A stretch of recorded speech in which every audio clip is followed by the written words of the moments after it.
大家好，歡迎收睇今日嘅節目。你有冇諗過點樣先至能夠活得健康又長壽呢？今日我哋嚟講下日本100歲長壽老人嘅飲食習慣。佢哋食嘅食物簡單又常見，但係就能夠幫助抗老化。等我哋一齊嚟睇下呢一啲長壽嘅秘密啦。日本 TBS 節目到底差在哪？訪問咗300位100歲人瑞，整理出佢哋最常食嘅10種食物。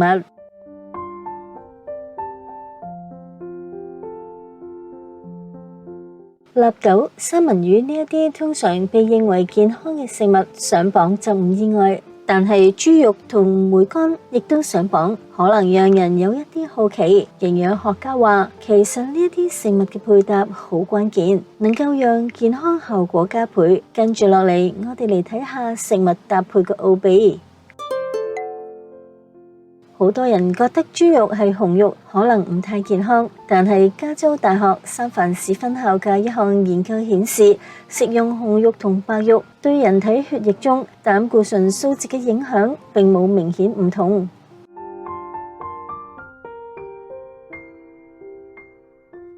台灣可以營養諮詢中心負責營養師黃以玲話，其實豬肉擁有多種對身體好好嘅營養物質，比如話輔酶 Q10、鐵、鋅、蛋白質。佢建議選擇瘦嘅豬肉食用，肥肉嘅部分就盡量少食，咁樣就可以減少攝入飽和脂肪。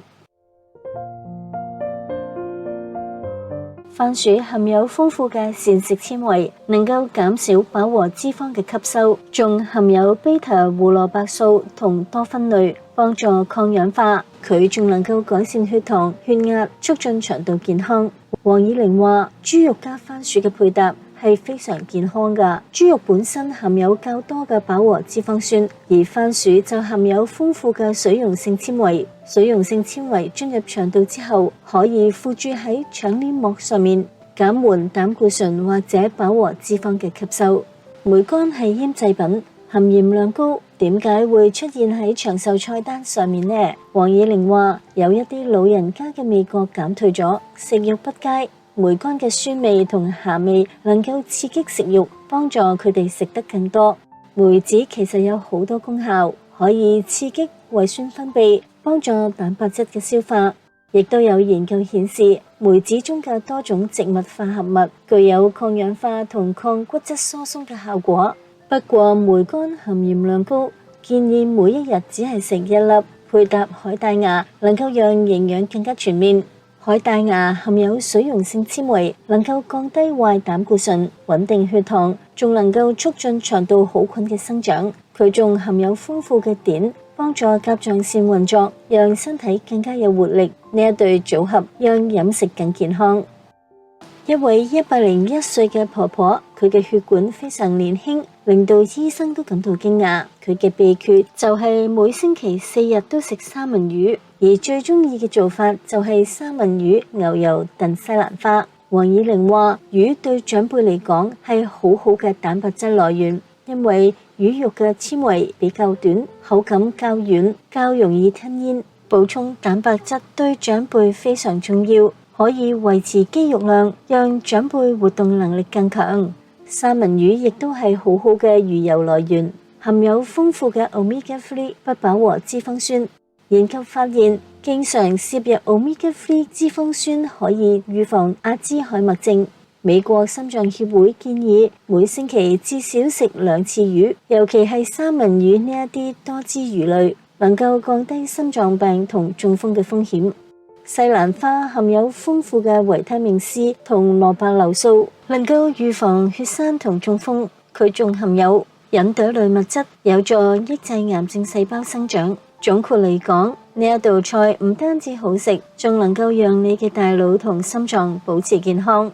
另一位婆婆嘅長壽秘訣係烤青魚配搭蘋果泥，佢甚至中意將蘋果泥加到去其他嘅菜裏面。黃以玲話，青魚含有豐富嘅魚油同優質蛋白，對心血管同肌肉健康好有幫助。而蘋果泥含有槲皮素，幫助抗氧化，仲有果膠，能夠調節膽固醇，保護大腦健康。蛋白質加纖維嘅配搭，讓呢一道菜既營養又健康。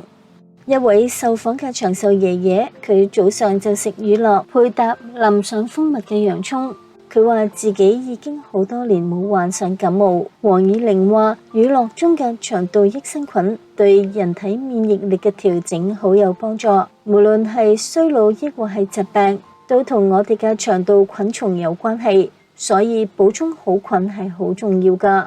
蜂蜜係比果糖、白砂糖更好嘅糖分來源，仲含有微量元素酵素。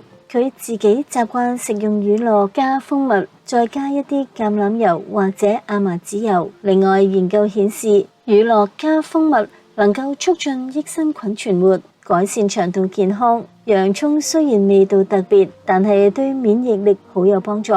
黃以玲話，洋蔥加蜂蜜嘅食用方法可能好多人唔能夠接受，咁樣亦都可以只係用乳酪配搭蜂蜜，又或者泡蜂蜜水。另外，食日式嘅涼拌洋蔥。2024年8月，《自然老化雜誌》刊登咗一項最新研究，人類並非隨住時間緩慢而穩定地老化，而係會喺44歲同60歲嘅時候出現劇烈嘅改變。呢一項由史丹福大學醫學院主導嘅研究，評估咗108名25至到75歲美國人嘅數千種不同分子以及微生物數據，發現人類一生中會經歷2次急劇衰老，大約喺44歲嘅時候，同心血管疾病相關，涉及酒精同脂質代謝嘅能力發生明顯變化。第二波變化就出現喺60歲，涉及免疫調節、代謝碳水化合物同腎功能嘅分子發生急劇變化。從40歲開始，注意健康飲食同生活方式會起到延年益壽嘅作用。一項2023年發表喺《自然食物週刊》上面嘅研究顯示，根據英國生物樣本庫嘅數據，40歲開始從最唔健康嘅飲食模式轉向同長壽相關嘅飲食模式嘅人，預期壽命會增加大約10年。70歲改變飲食模式嘅人群，預期壽命可以延長大約5年。黃以玲話，避免暴飲暴食，亦都唔好長時間斷食，均衡飲食配搭適量嘅運動，先至能夠讓你健康長壽。佢指出，輕斷食或者間歇性斷食可以調節免疫，增強細胞自噬，幫助身體代謝。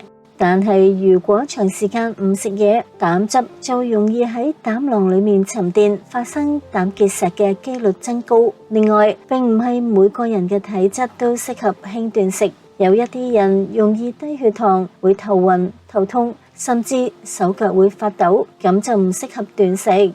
呢一啲100歲老人嘅飲食秘密話咗俾我哋聽，選對食物合理配搭，能夠為健康加分。從豬肉配搭番薯嘅營養均衡，到三文魚同西蘭花嘅心血管保護，再到乳酪、蜂蜜、洋蔥嘅免疫支持，呢一啲簡單嘅食材組合背後藏住科學嘅智慧。研究仲提醒我哋，44歲同60歲係老化嘅關鍵節點。但係從40歲開始改變飲食，或者能夠延長10年嘅壽命。多謝聽眾朋友，今日嘅節目就到呢一度啦。如果你有任何嘅想法，歡迎喺下方留言話俾我哋聽。記得訂閱我哋嘅頻道，獲得更多健康小知識。我哋下次再見。